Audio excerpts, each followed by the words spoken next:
Hello नमस्कार जय श्री राम साथियों, आप सभी साथियों का हमारे यूट्यूब चैनल में स्वागत वंदन आभार।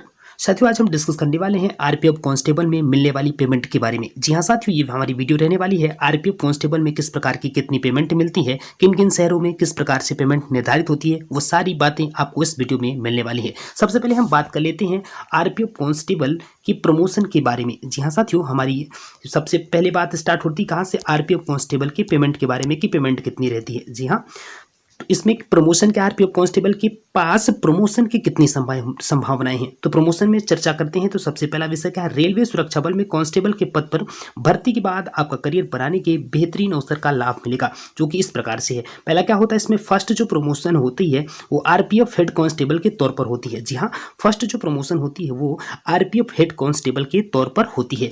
और यदि मैं थर्ड प्रमोशन की बात करूं तो इसमें जो थर्ड प्रमोशन होती है वो असिस्टेंट सब इंस्पेक्टर यानी कि एएसआई के पद पर होती है।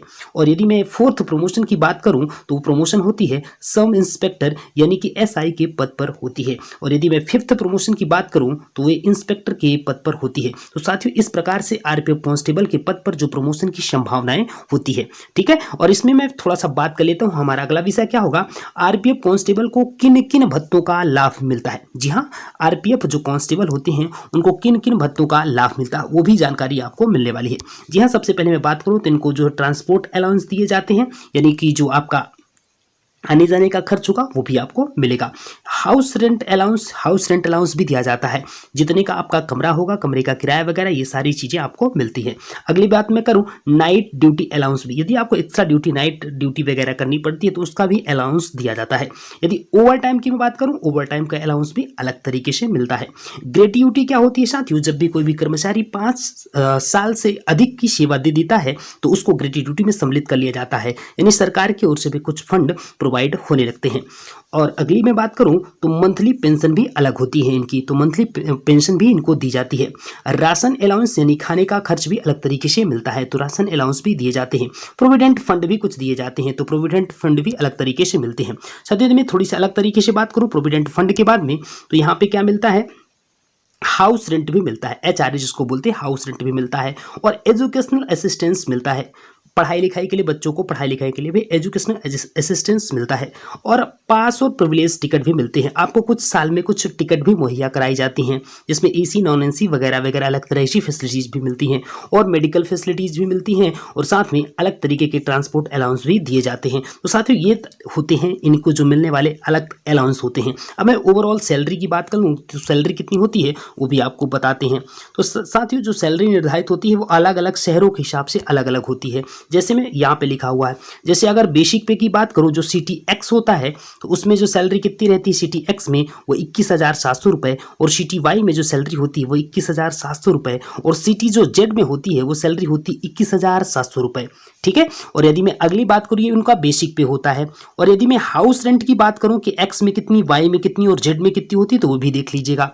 यहाँ पे क्या है, हाउस रेंट अलायंस जो एचआरए मिलके 27% मिलता है बेसिक सैलरी का। तो एक्स जो सिटीज होती हैं बड़े बड़े महानगरों में वो 5,208 रुपये, और अगले जो छोटे उससे होते हैं शहर जिसको सिटी वाई बोल देते हैं उसमें जो सैलरी होती है रुपये 3,472 रुपये, और अगली जो सिटी होती है जो सबसे निम्न छोटी सिटी होती है उसको सिटी जेड बोल देते हैं, उसमें हाउस रेंट जो मिलता है वो 1,734 रुपये दिया जाता है। अगली मैं बात करूँ, अगली चीज की क्या बात करते हैं, यदि मैं इसमें बात करूं डियरेंस अलाउंस जो होता है ये भी अलग तरीके से मिलता है, ये सरकारी कर्मचारी को दिया जाता है। जो अभी यहाँ पे 38% दिखा रहा हूँ ये बढ़ करके 42% हुआ है, लेकिन अभी हम 38% पे दिखा रहे हैं। तो जो सिटी एक्स में होता है ये जो अलाउंस मिलता है वह रुपये 868 रुपये, और सिटी वाई में जो मिलता है वह भी 868 रुपये, और सिटी जेड में भी 868 रुपये। तो जो अलाउंस होते हैं, ये जो अलाउंस दिए जाते हैं ये सेम होते हैं, लेकिन आपको ये भी बढ़ करके मिलने वाले हैं क्योंकि अब 42% हो चुका है, ठीक है। अगले में बात करूं, अगली क्या चीज, ट्रांसपोर्ट अलाउंस जो मिलते हैं सभी कर्मचारियों को कितने मिलते हैं, एक्स सिटी में जो ट्रांसपोर्ट अलाउंस में एक्स सिटीज में कितने मिलते हैं 3,600 रुपये, वाई में कितने मिलते हैं 3,600 रुपये, और सिटीज में कितने मिलते हैं, चाहे किसी भी प्रकार की सिटीज एक्स हो वाई हो जेड हो उसमें सब में कितना 3,600 रुपये ये ट्रांसपोर्ट अलाउंस आपको दिए जाते हैं। ये बेसिक पे के मतलब बेसिक पे मिलने के बाद भी जो आपको एक्स्ट्रा मिलती हैं चीज़ें वो चीज़ें आपको बता रहा हूँ। अगली चीज़ें क्या है, यदि मैं ओवरऑल सैलरी की बात करूं तो सैलरी कितनी बनती है, जो एक्स में रहते हैं, सिटी एक्स में रहते हैं, उनकी सैलरी जो बन के निकल के आती है वो 31,270 रुपये। सिटी वाई में जो सैलरी निकल के आती है वो 29,636 रुपये, और सिटी जेड में जो निकल करके आती है वो 27,902 रुपये। तो साथियों इस प्रकार से सारी चीज़ें मिलने के बाद वो जो एक्स्ट्रा अलाउंस आपको मिलता है उन सबको मैं ऐड कर दूँ तो आपकी जो सैलरी बन करके निकल के आती है वो इस प्रकार से ये सैलरी होती है। तो साथियों यदि आपको हमारी वीडियो अच्छी लगी हो तो हमारे चैनल को लाइक, सब्सक्राइब और शेयर जरूर करेगा। Thanks for watching this video. जय जय श्री राम।